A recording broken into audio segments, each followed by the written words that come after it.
CMR shopping mall మన BHEL circle లో మార్చి 20న energetic star Ram Pothineni గారిచే గొప్ప ప్రారంభం. నిజంగా ఆయన చాలా తప్పు పార్టీని ఎంచుకున్నారు. మంచివాడే కానీ తప్పు పార్టీని ఎంచుకున్నాడు ఆయన. లేదా సరైన సమయంలో ఆ పార్టీని ఎంచుకోలేదు. ఈ రోజున వైసీపీ ఎందుకు సుస్థిరత ఇవ్వలేదంటే వైసీపీ వాళ్ళకి మనసులో లేదు. వాళ్ళకి నిజంగా సుస్థిరత ఇద్దాం అనుకున్నాడు. మీరందరూ చాలామంది వైసీపీ నుంచి కూడా వచ్చారు. ఇప్పుడు నేను నా క్యాడర్ని నేను రక్షించుకుంటాను, నేను వదలను నా క్యాడర్ని. మా కొట్టే సాయిని శ్రీకాళహస్తిలో ఒక చెంపదెబ్బ పడితే నేను మొత్తం ఢిల్లీకి వెళ్తున్నాను ఆపేసి అటు తిరుపతి శ్రీకాళహస్తిలో దిగి నేను అంత కాపాడుకుంటాను. మీ మీద ఒక దెబ్బ పడితే, ఒక కేసు పడితే నేను ఉంటాను మీకోసం. మన కాకినాడ అది పదవీ విరమణ చేసిన ఉద్యోగస్తుల తాలూకు స్వర్గం అంటారు, దాన్ని పెన్షనర్ల స్వర్గం అంటారు, పెన్షనర్స్ ప్యారడైజ్. అలాంటిది ఎందుకంటే మా పెద్దనాన్న, నేను ఎప్పుడు చిన్నప్పుడు ఎప్పుడు రాలేదు కానీ కాకినాడకి, మా పెద్దనాన్న అక్కడే పోస్ట్ మాస్టర్గా పనిచేశాడు కాకినాడలో. అలాగే మా వాళ్ళు అందరూ, మా బంధువులంతా కోనసీమలో ఉంటారు, మా పెద్దనాన్న పిల్లలంతా. నేను ఎప్పుడు నా మాట పెన్షనర్స్ ప్యారడైజ్ ఉండిపోయింది చిన్నప్పటి నుంచి. అలాంటి పెన్షనర్స్ ప్యారడైజు ఈ రోజున ప్యారడైజ్ ఫర్ గాంజా అయిపోయింది. క్రైమ్ సిండికేట్ పెరిగిపోయింది.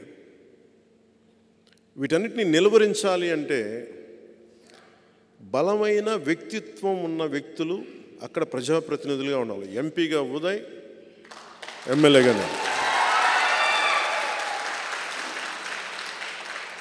ఉదయ్ ఈ రోజు నేను చెప్తా ఉన్నాను, అన్ని నియోజకవర్గాలు తిరగండి, మొత్తం వెళ్ళండి. ఎందుకంటే నాకు పనిచేసే యువత, ప్రధానమంత్రి గారు అడుగుతుంది కూడా, నేను మొన్న మాట్లాడుతూ ఉంటే ఆయన సభలో కూడా చెప్పారు, 2029 ఎన్నికల గురించి నేను ఆలోచించట్లేదు, 2027 గురించి నేను 2047 గురించి ఆలోచిస్తున్నాను. ఇంకో తరం గురించి ఆలోచిస్తున్నారు. ఆ తరం కోసం ఇప్పుడు ఈ రోజున పుట్టిన బిడ్డలు, 5 ఏళ్ల వయసున్న బిడ్డలు, పుట్టబోయే బిడ్డలు, వాళ్ళ 25 ఏళ్ళు వచ్చేటప్పటికి దేశం సంసిద్ధంగా ఉండాలి, ఉద్యోగాలు రెడీగా ఉండాలి, చదువులకి స్కూళ్ళు రెడీగా ఉండాలి, అసలు వాతావరణం బాగుండాలి, కలుషితం లేని వాతావరణం ఉండాలి. మోదీ గారు ఇలా ఆలోచిస్తున్నారు. ఆయన ఆలోచనకి ధీటుగా మన వంతు మనం కృషి చేసేలాగా యువ నాయకత్వం చాలా అవసరం. ఒక ఎంపీగా భవిష్యత్తులో కూడా నేను ఒకటే చెప్తాను, ఒకవేళ మోదీ గారు అడిగితే, అమిత్ షా గారు అడిగితే, నేను ఎంపీకి వెళ్ళాలంటే మా ఉదయ్ అడిగి స్వాప్ చేసుకుంటాం ఇద్దరం.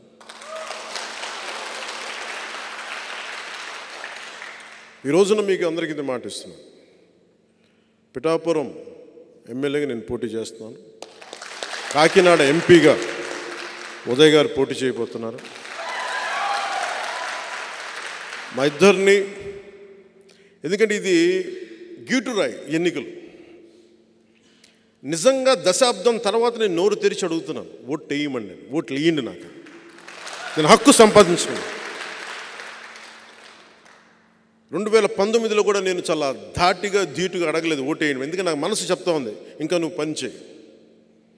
దశాబ్దం తర్వాత పోరాటాలు చేసి అందరి కోసం నిలబడి 4 దశాబ్దాలకు తెలుగుదేశం పార్టీ కూడా వెన్నంటే ఉండి నిలబడి ధైర్యం ఇచ్చి 5 కోట్ల మంది ప్రజలు కోరుకుంటున్న ఆకాంక్ష, ఒక ఐక్యతతో కూడిన ఒక అలయన్స్ ఉండాలి, ఎన్డీఏ అలయన్స్లో తీసుకొచ్చిన తర్వాత చెప్తున్నాను, ఈరోజు నన్ను గెలిపించండి. చేతులెత్తి నేను అడగట్లేదు, ఆర్థిస్తున్నాను. లేదు, అడగందే అమ్మైనా పెట్టదంటారు. నేను ఈ రోజున అడుగుతున్నాను, ఈ 2 సీట్లుతో పాటు మిగతా 19 సీట్లు, ఇంకొక పార్లమెంటు, ఇవి కొట్టి చూపించామంటే, ఇందాక చెప్తా ఉన్నారు సినిమాలో భగత్ సింగ్, దాని పేరు ఉస్తాద్ భగత్ సింగ్, అందులో ఒక క్యారెక్టర్ ఆ గ్లాస్ పడేస్తాడు. ఈరోజు వచ్చింది కదా, గ్లాసు పడి ముక్కలు అయిపోద్ది. షూటింగ్ చేస్తున్నప్పుడు అడిగా ఎందుకు రాసామంటే, లేదు మీరు అందరు మీ మీద మీరు ఓడిపోయారు అంటే ఒకటే చెప్పాను నేను, గాజుకున్న లక్షణం ఏంటంటే పగిలే కొద్దీ పదునే కొద్దీ. నాకు బేసిక్గా సినిమాలు ఇలాంటి డైలాగులు చెప్పడం నాకు ఇష్టం ఉండదు. బట్ మా హరీష్ శంకర్ బాధపడలేక చెప్పాను, మీకు తెలియదండి మేము మా అలాంటి వాళ్ళందరూ మేము కోరుకుంటాం, మీరు తగ్గితే మాకు ఇష్టం ఉండదు. సో మా వాడి హరీష్ శంకర్ బాధ భరించలేక నేను మాట్లాడాను.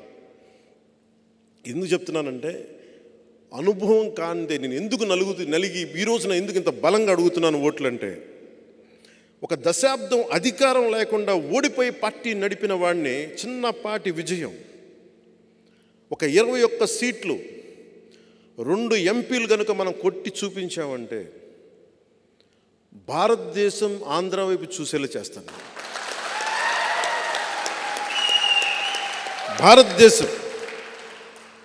భారతదేశానికి నేను తలమానికం అయ్యేలాగా ఈ 2 సీట్లతో నేను చేయగలను, అంత నిలబడతాను.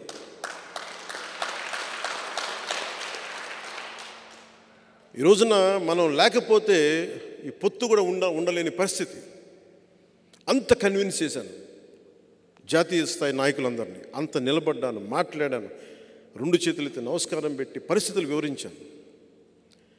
ఎమ్మెల్యేగా ఓడిపోయాను, అది కూడా చెప్తున్నాను మీకు. ఓడిపోయి కూడా నాకు ఇష్టం నా నేల. మన బిడ్డని మన నేల తల్లిని మనం కాపాడుకోకపోతే ఎవరు కాపాడుకుంటారు? ఉప్పాడలో సముద్ర కోతకి గురయ్యి ఇల్లు లోపలికి వెళ్ళిపోతుంటే ఆ బాధ వాళ్ళకి తెలుసు. ఒక వాడ బలిజల బాధ నాకు తెలిసిన వాడిని.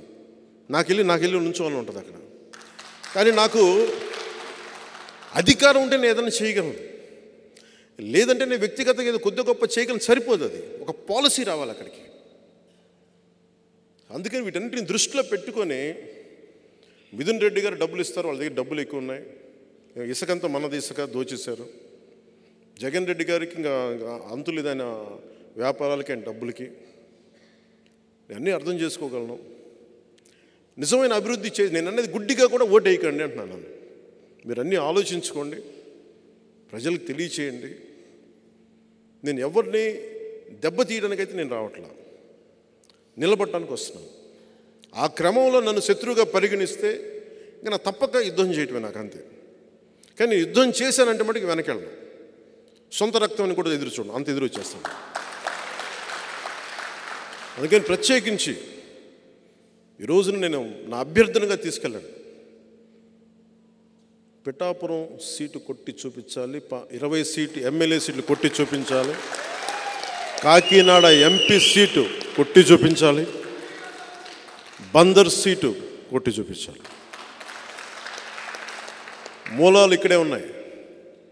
ఇక్కడి నుంచి పిఠాపురం నుంచి మొదలు పెడతాం, అన్నీ జయించుకుంటూ వెళ్తాం.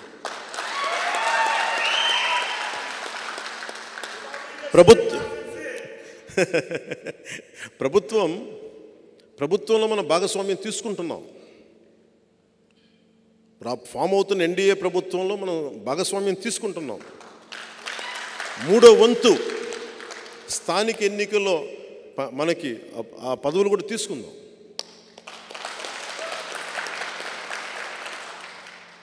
నేను 10 మంది బాగుపడాలని కోరుకునేవాడిని. ఆ స్థానికంగా ఉండే కాంట్రాక్టులు కానీ అన్నీ కూడా నిజంగా కష్టపడే వాళ్ళకి వెళ్ళాలని నేను కోరుకుంటాను. ఆ వంతు నేను కృషి చేస్తాను. పార్టీ కోసం పనిచేసిన వాళ్ళకి నిజంగా వెళ్ళాలి.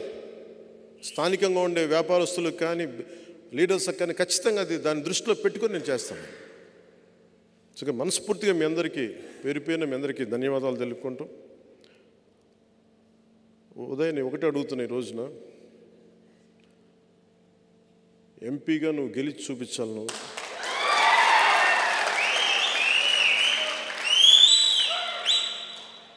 ఇది పెట్టుకొని తిరుగు. అలాగే మా మహేందర్ రెడ్డి గారిని కూడా నువ్వు మిథున్ రెడ్డి గారితో కొంచెం హ్యాండిల్ చేయాలని చెప్తాను.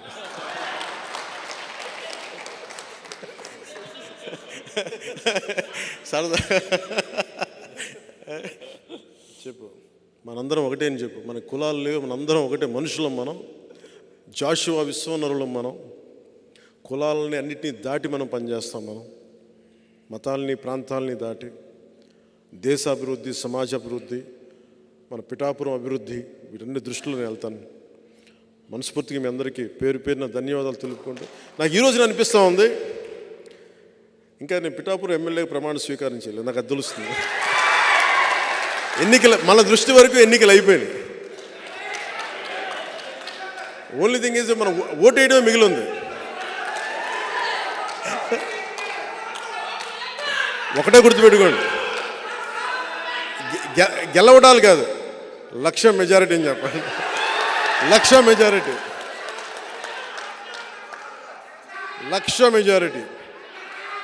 కాకినాడ పార్లమెంటు దద్దరిల్లిపోవాలి. జై జనసేన, జై హింద్. సుమన్ టీవీలో మీ పర్సనల్ అండ్ బిజినెస్ ప్రమోషన్స్ కోసం కింది నెంబర్కి కాంటాక్ట్ చేయండి.